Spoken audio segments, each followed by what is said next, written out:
So first things first, let's have a look at the graph. Well, we can see that we have a cubic for f of x over here, and then a frowny face parabola for g of x, which has a turning point at 9, and then we are given x-intercept for f, which is here at -3 and 0, and then this one's interesting because it just touches. We can see that that is duplicating.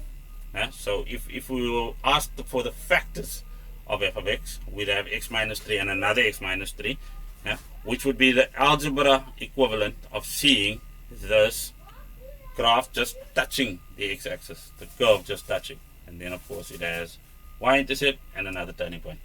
So let's go calculate the value of g of 3 minus f of 3. So g of 3, we can see, is 0. Calculate the value of g of 3 minus f of 0. So let's have a look at where g of 3 is. Well, g of 3 sits right over here. And its y value is 0, which is what it's asking for.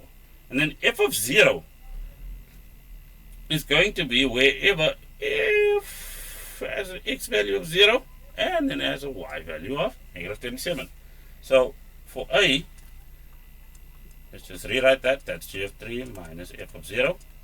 And that's just going to equal 0 minus -27. And that's equal to 27 units.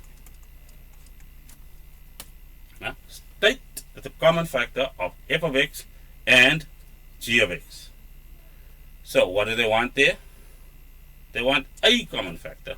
So I can use this point of intersection or that point of intersection because it will have a common root on the graph. A common factor leads to a common solution.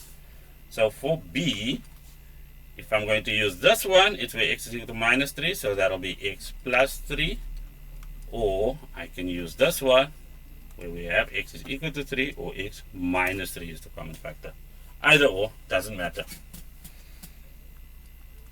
And then C, state the values of x for which the gradient of f divided by x is greater than 0.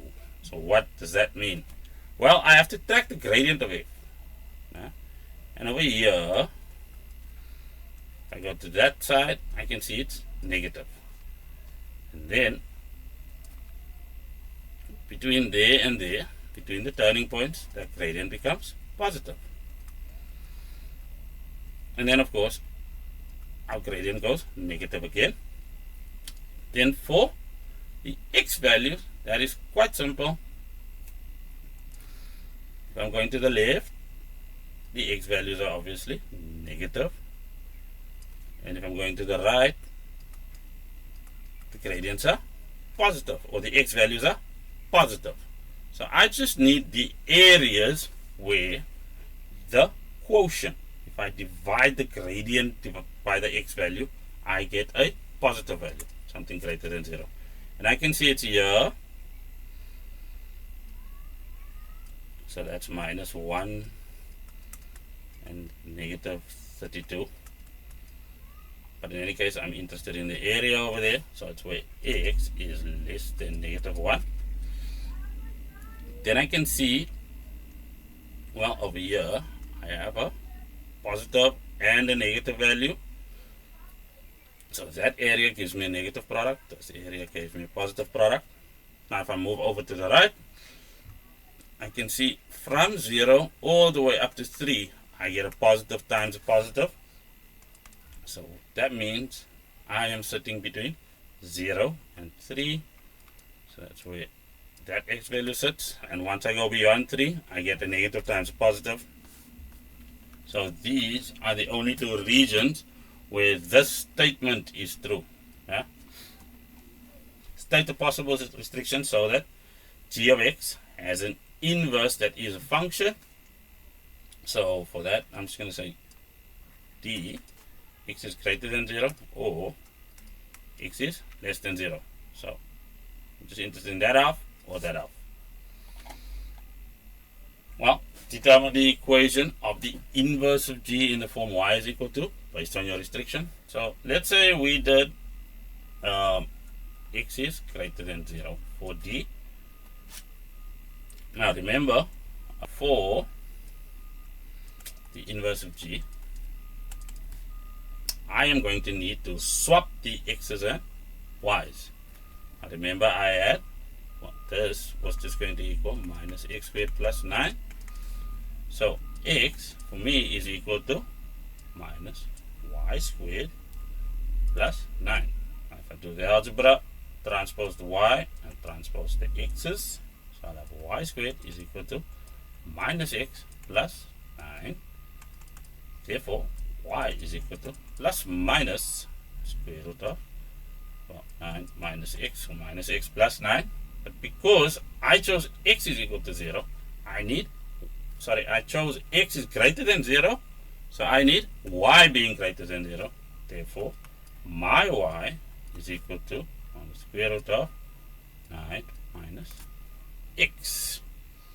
Now, sketch the inverse of g using your answers in, well, D and E. Well, what is that going to look like? Well, obviously, what I'm looking at is taking my y-intercept and turning it into an x-intercept. So on my graph, I'm going to have, well, not 0 and 9, but 9 and 0. And then, of course, my x and y intercepts will have to flip. Yeah. So I am not going to have 3 and 0. I'm going to have 0 and 3 as my positive y-intercept, because this is above the x-axis, and the graph then should look something like this.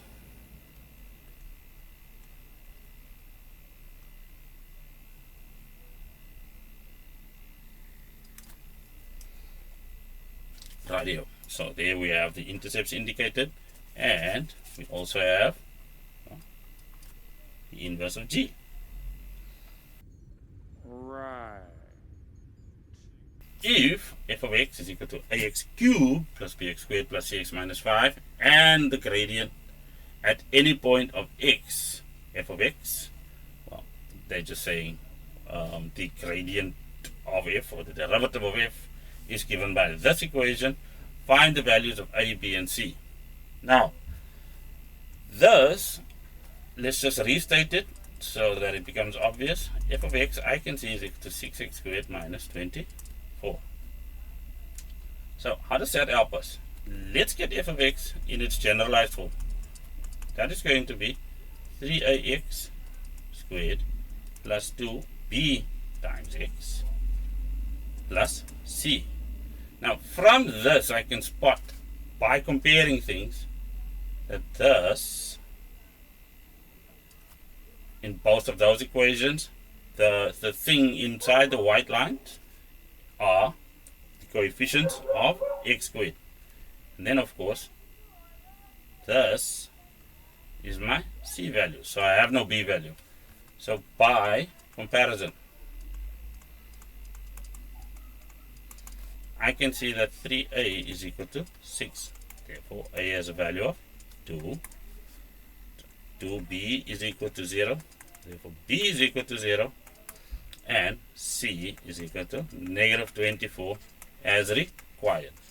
Just from that little basic understanding that the gradient equation is the first derivative, and that is what was given to us over